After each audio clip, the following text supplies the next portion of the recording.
Hello everybody and welcome to another news roundup. I know it's not been long since we had the last one, but there's that much happening that we feel we need to do another one. So first and early out of the way, what we're going to do is we're going to quickly talk about the changes to Extra Magic Hours that are taking place at Park Disneyland and the Walt Disney Studios. So right now, you are getting extra magic hours in both parks, which is different to most resorts around the world where you can't go to all parks, but in Disneyland Paris, you can go to both parks, so you should certainly enjoy that.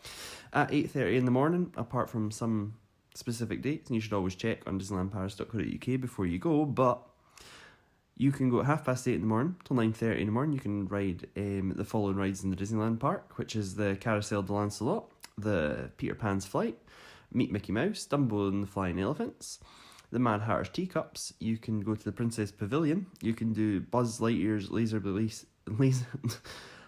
Blast. Sorry, I'm struggling there. You can go on Orbitron, you can go on Star Tours, you can go on Hyperspace Mountain. So there's something for everyone there. There pretty much is absolutely something for everyone there. And while you're not going to save too much time, I mean, you're probably going to save some time if you go to the Princess Pavilion because that takes forever, and sometimes Meet Mickey Mouse has really long waits, but everything else you can pretty much do during the day. However, if you go to the Walt Disney Studios, you can pretty much do the 3 headline acts in that park without much hassle, and you can always ride Tower of Terror later. So, in the Walt Disney Studios at 8:30 till 9:30 in the morning, you are going to get the Rock and Roller Coaster with Aerosmith, which will soon be departing for a Marvel coaster, so if you've not rode it and you don't want to do it in the middle of the day, you can do it then. You can go on Crush's Coaster, which is absolutely should be your first attraction and should be the one that you go to. It has a slower loading queue than Ratatouille and often has a really long line. And if you don't want to do any of those two, you can go on Ratatouille. So that's Crush's Coaster, Rock and Roller Coaster, and Ratatouille, which is an exceptionally long line. And those are the changes currently, and they're seasonal changes that will change again when we get back to, I believe it's March, we change to the other Extra Magic Hours programme. The other big piece of news just now is, of course, Mickey Mouse is hosting his world's biggest mouse party, or rather, is Mickey Mouse hosting it, or is somebody hosting it for Mickey Mouse? That's an interesting question. We don't have the answer to that.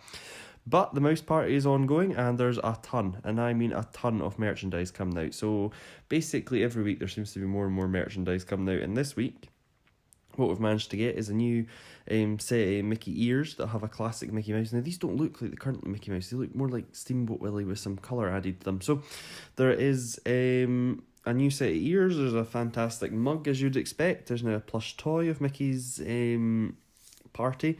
And you've got a snow globe, and there's something called an Unlock the Magic Key. Now, this is particularly telling because in Disneyland Park just now, they've added to the stage a locked cabinet with a nice big gold lock on it, which suggests that there is going to be something to do with a key, and you can buy a key now. However, they're not releasing all details just now, but what they are saying at Disneyland Paris, there's now an Unlock the Fun set that has been released. So it's a black t-shirt with Unlock the Fun, a classic Mickey Mouse, and Unlock the Fun hoodie with a sort of childish Mickey Mouse in it. A couple of t-shirts, a grey, a red, and a white one. Welcome you to the world's largest mouse party. A couple of hoodies, a baby's thing that you could throw on a baby. I don't know. I'll put them in the video for if you're watching this on YouTube, you can see them. And they have just a ton of stuff coming out, and it seems to be every week that we're getting this, so it seems to be going and going and going. I'll quickly segue on to the pin trading, because as you would expect, November in 2018's pins that have come out, we have a Mickey 90th Party lanyard, a Mickey's Mouse Party official card, we have a Mickey spinner, which is kind of like the watch face on the Apple Watch, but it's the 90th Mickey rather than the Mickey you get there. You have a pin badge, celebrate, you have a lanyard holder, you have something that holds your park tickets, you have a key, another Unlock the Magic, and then slightly later on there's a Mary Poppins set coming out, and that's probably a lot to do with the fact that Mary Poppins is coming back in another movie. What is it? Mary Poppins Returns, something like that. So we've got some Mary Poppins lanyards, some cards, and a couple of Mary Poppins and the Penguins badges, which is quite interesting.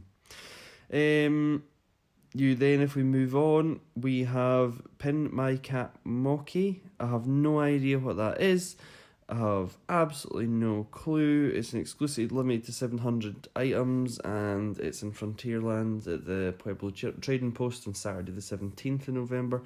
Not a clue. There's also, which a lot more people would be interested in, I'd imagine, is a Stitch on Rock and Roller Coaster, which is another 700 limited edition pin. It'll be huge in a couple of years because it won't be Rock and Roller Coaster with Aerosmith, so it'll be called something to do with Marvel, and imagine Stitch will be nowhere near it. You, of course, have an 18th November special pin for Mickey's party, and that's again 700 limit. And then for some reason we have a slightly little mermaid version that's been brought out with King Triton, his underwater castle, and his actual trident. So I don't entirely know, but that's the pins that have been released for November. Not entirely news, but I thought I'd cover them anyway because most of them are 90th. The other piece of news is that in the Walt Disney Studios they've added these little chalets. I'm going to call them chalets because my French is absolutely terrible, but they're little food huts. They're little food and drink huts that they've added to La Place de Remy in the Walt Disney Studios, which is of course where the Ratatouille ride is. Some people are complaining it's thematically wrong. However, if you go to the centre of Paris just now, you're going to see little ride huts as well, so I don't entirely see how it's thematically wrong. It literally happens in real Paris. And they have lots of different things. So they've got sauerkraut, pretzels, vegetable soup, gingerbread, Christmas beer. They have water. I don't know why you'd go there for water, especially because you can get it in any shop. But they also have wine and beer. They have flaky pastry, sweet chestnut soup, shrimp roll, smoked salmon, Yule logs, champagne for €10, I may add. Everything on this is probably about €4, €5 or €6. So everything's between €4 and €6, apart from the champagne, which is up at €10. You have mulled wine, you have hot tea. It doesn't seem to have coffee anywhere. I don't see coffee anywhere, but you can get hot tea and you can get wine. I don't also see hot chocolate. There's no hot chocolate in this. I'd imagine they must have hot chocolate. Why would you not have hot chocolate on these stalls? They must. Somebody should report back whether or not they have hot chocolate. But you can also get roasted chestnuts and glazed chestnuts, which is only 3 pieces for €6. I hope they're bigger. I hope they are big. Anyway, so they've got that happening right now at the Walt Disney Studios, and it's something you should absolutely, if you want to eat, go and visit. You can get some cool sausages, some cheesies. I think they've got crepes in the menu as well, and a lot of sugar. So on you go. Oh, they do have hot chocolate. I've just spotted it there for €4. They absolutely do have hot chocolate. It's traditional hot chocolate, not just any hot chocolate, it's traditional hot chocolate. I thought they would sell hot chocolate. They absolutely have to sell hot chocolate.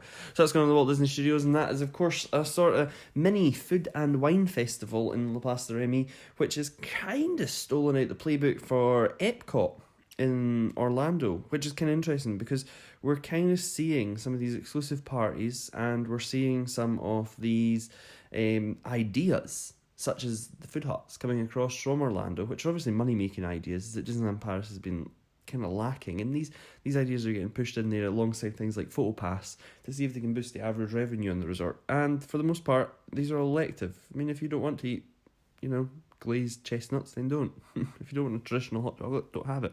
So it's quite good because it doesn't actually jack up the park price, but instead allows you to spend more. And if you want to spend that, you can spend it. And then there's, of course, the last piece of news, which I'm exceptionally happy to bring you, and hopefully this year I'll be going to it. And that is that Electroland is coming back and has been announced for its 3rd year at Disneyland Paris. It'll take place in the Walt Disney Studios again, and will take place on the 5th, the 6th and the 7th of July. Or June, one or two.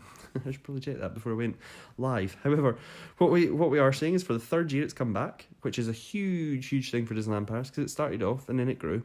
And it had 2 days last year, and it was absolutely massive. It was one of the biggest, electro dance house events that actually take place in, France. And it brings DJs from all over the world. It is indeed the 5th, 6th and 7th of July, as I'm reading my show notes just now. And it takes place in the Walt Disney Studios Park and goes from 8 o'clock at night till 2 in the morning. It's absolutely fantastic. It's loud, and everybody that I've heard that went absolutely enjoyed themselves and thought it was a fantastic night. So I'm glad it's been announced for this year again. And that's a roundup. Goodbye.